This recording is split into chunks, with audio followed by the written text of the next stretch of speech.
Hi, everyone. Welcome to the DaliTalks show. My name is Dali Rivera, in case you don't know who I am. And I'm the creator of the Diversity and Anti-Bullying Academy, and I'm also the founder and owner of DaliTalks.com. So every Wednesday, every Thursday, I come on to Facebook and I share some tips. And usually I bring on people who are professionals in a certain area or in a certain field. And if I find that they have a value that would be of good use to you, then I bring them onto the show. So today I have another wonderful person who has a lot of knowledge, and I thought, she would be great to have on the show because I talk about bullying and diversity and about building up self-confidence. And one of those things that really can affect kids' confidence is their academics. So let me introduce you to our guest today, Jessica Bonner Gomez. She is a tutor and the owner of ForOtherPrizes.com. Hi, Jessica. How are you? I am well. How are you tonight? I'm doing well, trying to stay warm. And Me as well. Oh, yes. yeah. And you're in Alabama, right? Yes, I'm in Birmingham, Alabama. I think it's about 50 degrees here now and around 7 o'clock p.m. And I think the temperature is going to dip even lower tonight. Oh, yeah. Oh, so we're having kind of similar weather. Yeah, this morning I was going out and taking a walk, and I was like, gosh, I was all bundled up, scarf and everything, scarf Yes. and sweaters and all. Yeah. So, yeah, so let's get into it. Can you share a little bit about who you are and what you do? Okay, so I am a tutor. I've been tutoring for the last 11 years since I was in college. First started tutoring college athletes and then just went on tutoring students at my first graduate school, which was it was an English master's program, and it was Mm, just kind of that general population at that university. And then I also taught for 3.5 years at that school, University of Alabama at Birmingham. My first master's was in English. So I taught English 101 and 102 for about 3.5 years at that university, from between being a graduate assistant to being an adjunct professor there. And also then a few years later, like 2016, I decided I was going to open my own tutoring business, which is For Other mhm. Prizes Consulting.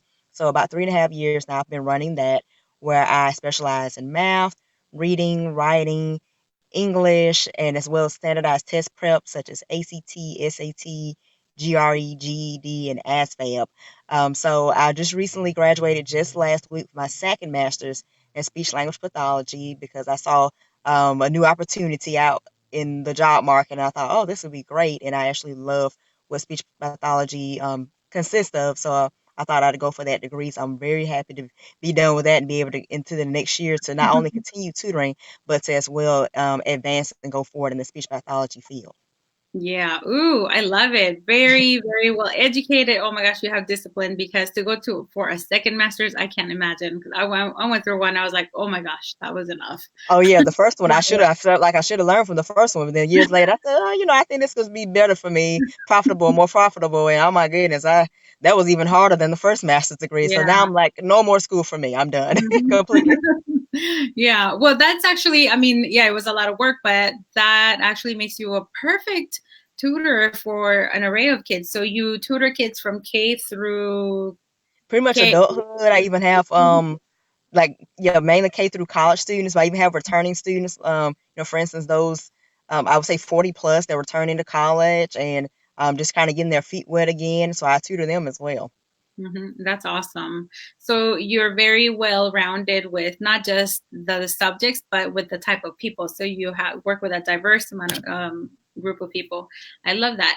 Okay, so tell me, I'm curious about the name of your company. How did you come up with that name? Well, some years ago, I would say back when I was um, probably before my or around my first master's degree. I think I had a little bit more time on my hands. So back then I used to participate in sweepstakes online. And Uh-huh. so there were a lot of sweepstakes. You can enter the sweepstakes for free. And the general rules for the sweepstakes would be, well, either you could win this grand prize or you could apply to win other prizes. And so I Hmm. took that word specifically, it was a phrase that said "or other prizes," win the grand prize or other prizes. So I thought about it and I said, a grand prize is something that you really want. And for me, I rarely ever won a grand prize in one of those sweepstakes or whatnot. I always won what they would call the other prizes, which were ones that were a lot less in value. But what I found was those were very valuable for me. Like, for instance, one Mhm. contest, it was like a video contest for a book competition. I think it was McGraw Hill. Like, create a video to show how this textbook has helped you advance in your class. So I created a video about it. I think the grand prize was a $6,000 prize, but one of the other prizes was an iPad. So I didn't get the $6,000 prize, but I did get the iPad. And I thought to myself, well, I didn't have an iPad before this. This iPad is valuable to me. So it's a small prize. It was a prize of a less value, but it was still important. And I thought, let me create my own tutoring business that emphasizes the smaller prizes, which are like the smaller gifts. So a student might come in, they say the grand prize is, okay, I have all this knowledge to amass all the scholarship money. Say, for instance, they're going to college. So I have to have all of this. And my thought is, well, look at those small skills, those skills that you don't really pay attention to. They can still, if you combine all your small skills together, you can come up with the amount of skill set necessary to reach that goal of acquiring that large amount of scholarship money or acquiring those grades you're trying to acquire. So for other prizes really just relates to those smaller gifts that are often ignored and Mhm. the ones that people should pay more attention to. Yeah, I love that. You hit it right on the nose because when I saw that, I first saw you on Instagram and I saw the name and that you were a tutor. I was like, that is so clever because the first thought I had when I saw it and I saw the word tutor and then I saw your handle, I thought that is so right because to some of us who are very competitive with ourselves, our prize is usually getting that high score or getting that small $100 grant or scholarship that nobody really wants to bother with. But I was that student that I'm like, oh, all I gotta do is write an essay. Okay, let me get that $100 because it's $100. It'll help Right, with something. So yeah, exactly. I love that. Yeah. So can you share a little bit, a few tips with parents who might have their very, very first child going off to college and taking the SAT and the ACT and the ASVAB? Would you give them a little bit of like maybe some tips, especially if they're parents who never, went to college and don't really know anything about those tests? Right, yes. So I would highly recommend that it is better to start sooner than later because if you're trying to wait within a month or, I mean, in the month of the test, your chances of getting a desirable score, I'm not even talking about a high score, um, your chance of getting even a desirable score, is very low. Because you could be studying a few months out.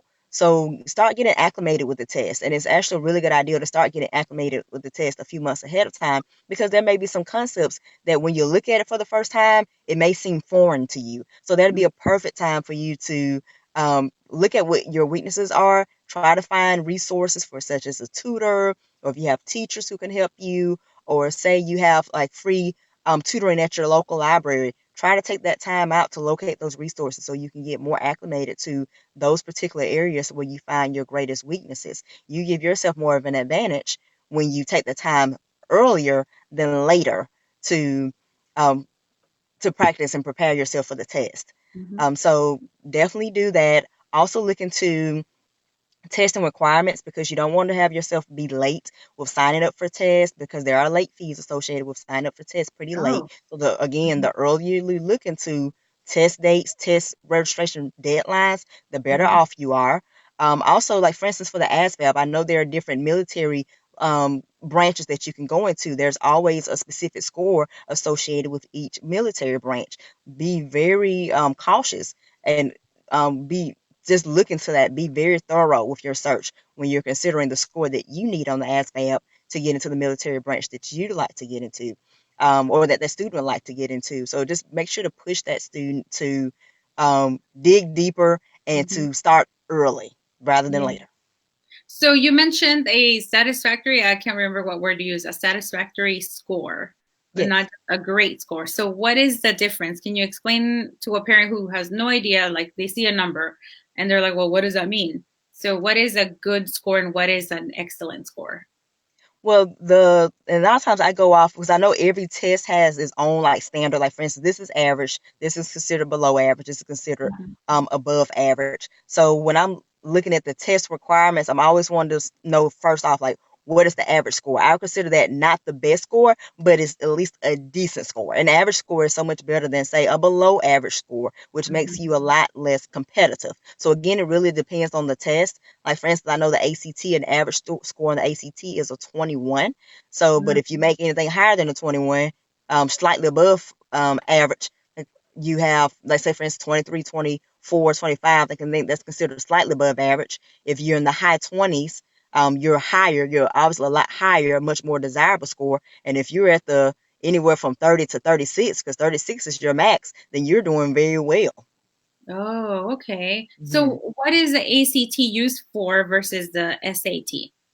Well, they're actually both used for the same thing. What I've noticed growing up and just in my tutoring experience is that it seems like northern states use the SAT more than the ACT versus the Oh, South. So the that's South is very interesting. much more so known for using the ACT. Now, the Mhm. exact reason for that, I'm not 100% sure, but I know Mhm. what they have in common is that, okay, they're both being used to determine if a student is suitable for college admission to a particular Okay. college. Okay, so what about the SAT? What's the score range there? I know I feel like the a 1,000 is an average, if I'm not mistaken, and then Mhm. the 1,600 is the highest that you can get. So their Oh, score system is different. The way they count points is different from the way that the ACT counts points. But yeah, as you can see, like a 1,600 versus a 36, that's a huge difference. But there's right. a certain something going on, a certain science to that that Mhm. I'm not exactly certain of how they came up with that score. Right. And then we have the GRE. Can you explain a little bit about what that's for and the Yeah, score as well? Yeah, so that stands for the graduate records exam. And a lot of times, individuals who are trying to go into grad school for something in humanities, say like English, um, you can say English, some of the liberal arts, Mhm. history, even Mhm. some people going into some of the sciences programs, like math. You'd be taking the GRE. And I've noticed even lately, some students who are applying for Masters of Business Administration programs, some of them are even taking the GRE as well. So because Yeah. those programs are now accepting that in addition to the GMAT Mhm. exam. So that is pretty much like the ACT for graduate school. Okay, Yes. got it. Yeah. Oh, I didn't, you know, until you just said that the GMAT and the GRE, because I remember studying for the GRE because I was entering the master's program and you just mentioned GMAT. I'm like, oh yeah, other Yes, people in other disciplines have their own. I forget because I mean, you always hear about the LSAT for exactly. law. So that's very, I think most people is like, oh yeah, I know what that is. But yeah, so then there's a specific test for your there might be a specific test depending on what field you want to go into. So it's important to check those requirements. Exactly. It's Mhm. extremely important to check that out before you Yeah. go in and take a test. Yeah. So then for the GRE, what is the score range for that one? The GRE, now they've changed it because it's funny for me because I'm when I just finished this degree recently, I'm considered a non-traditional student at this point because I'm in my early 30s. So when I took it the first time before I went into my master's program, my initial master's program, the highest score you could have made then was um I'm thinking it was a 1,600. Yeah, it was a Hmm. 1,600 at that time. But by the time it was time for me to get into the second master's program, they had changed the test and even the scoring. So now the highest you could make is a 340. So I'm thinking, oh, Oh that's a huge wow. difference from Yeah. what it used to be. So I've had to take both versions of the test. So at that time, when I took it the first time, the average was 1,000, just about like the SAT test that is out today. Hmm. And the new test, the one they have out right now, the highest is a 340, whereas the average is 300. So Right. highest is 340 and the average is 300 for Okay. today's And test. then of course, okay, got it. Yes. And then the ASVAB. Well, I know that one because I took that one too. Well, I Okay. took yeah. But can Yeah. you explain a little about that one? Mhm. Now, I'm not 100% certain about the scores on that because I know there are so many areas and it's all also relative to the military branch you're going in. So, like, I know you know a lot about that, but I do know the ones that emphasize the most are there are two math sections, then there's basically like a vocabulary section, vocabulary knowledge section, and then there's a reading comprehension section. So, Yeah. there are other aspects like, mechanical knowledge, Mhm. technological knowledge, and things of that Mhm. nature. But I've know what I've learned is that the four that they emphasize the most are those two that I mentioned, including one of the math is just kind of like you're just working out problems. They give you numbers basically, and you're working those out. And then the other part, I think it's called math knowledge. That's That one's basically wackadoodle. word problems. Yeah. That one was wackadoodle. I was like, what in the world? Because I Yeah, was always it's challenged it's with that. Yeah. it's crazy. And then the craziest thing about that, I thought, versus any of the other standardized tests, is you cannot use a calculator um Oh yeah. Uh-huh. at all. Uh-oh. Yeah. Sorry, my Mhm. thing went Yeah. on. And the other thing too is for that one, I remember the highest score you can get is a 50. Okay. So yeah, so like the higher, of course, the more possibilities, the more opportunities or jobs that they offer you because I guess like the more intelligent you are and you know like you can't score low and go into the intelligence field or score low and go into aeronautics or aviation or anything like that, but yeah, so Right. we've got to go I'm and sorry. It's like my I had my little light on in there and it said nope, but I'm not staying on right now. I Okay. know. It's like, you've been on the phone too long. You gotta get off. Yeah. But okay, so where can people find you if they wanna reach out to you and they wanna hire you to tutor them and you offer you will be offering virtual tutoring, is that right? Yes, so you can find me at www.forotherprizes.com, and I'm also on Instagram. The handle is @ for other prizes. That's FOROTHERPRIZES, and I'm also on Facebook at the same handle at for other prizes. Right. And your email Oh, if they it's want to reach out and ask. JJ Bonner. That's BONNER at forotherprizes.com. And yes, I do in person and online tutoring as well. So please do get in contact with me. My one-on-one price right now is $60 an hour, but at the start of the year, I am going up to $100 per hour at the start of the year. So please get in Mhm. contact with me before so you can secure your spot as soon as possible.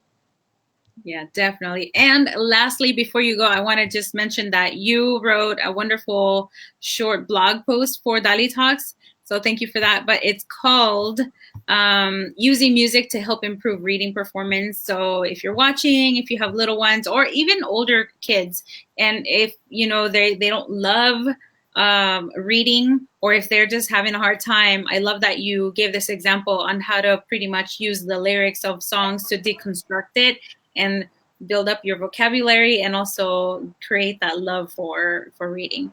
Yeah. Yes, So I was very excited to write that. Just that music method. I've worked with one young lady already with it, and she just had the when she found out she could pick her own song to help her to learn new vocabulary words and to learn a song at the same time that she also enjoyed to kind of really learn the true meaning of the lyrics. She was very much excited. So I was excited to write about that so as to spread that on to other individuals.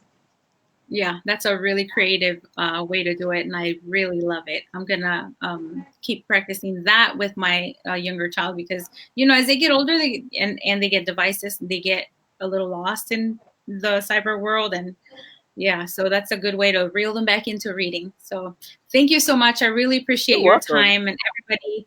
Remember, you can reach out to Jessica. Her email is on the screen, and her handle is, let me put it back up here, for the prizes on everywhere on social media. So you can get a hold of her. Make sure you lock in your price, and they can schedule stuff with you at this current price right now before the end of the year, Yes, right? that is correct. Okay, awesome. Well, there you have it. Well, thank you so much, Jessica. Thank Have a you. wonderful Christmas holiday, And you do the and same. I'll talk to you next year. All right, everybody, thank you so much for tuning in. Like I said, you know, this is my live show. And as a matter of fact, this is my last live show. Beginning of 2020, I will be pre-recording everything, and my videos will be posted every Wednesday evening for you to watch the interviews. So I will have the live interviews, record them, and then post them. You will still be able to reach out to my guests and make comments, and I will be posting all of the interviews on YouTube, here on Facebook, and on Instagram TV. So if you have any questions regarding bullying or just anything to do with raising a healthy, confident child, you know, let me know and I will try to get an expert and answer your questions because I'm a mom of two. My kids are 12 and 13. So I have experience as a parent, but of course it's my experience with my two children, so I can't possibly, know the answers to a child that's very, very different. And I like to connect with experts because I always learn from them, just like you probably do too.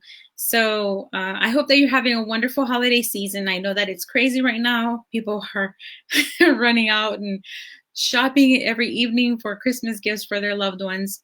Just remember, be safe and make sure that you give really meaningful gifts, like not just a material thing, but something that will create a really good, healthy memory for your loved ones.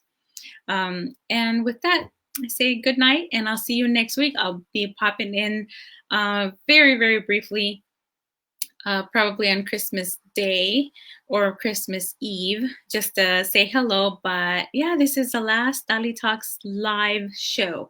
So the DaliTalks show will continue, but it will be pre-recorded, and I will continue to give you really good information.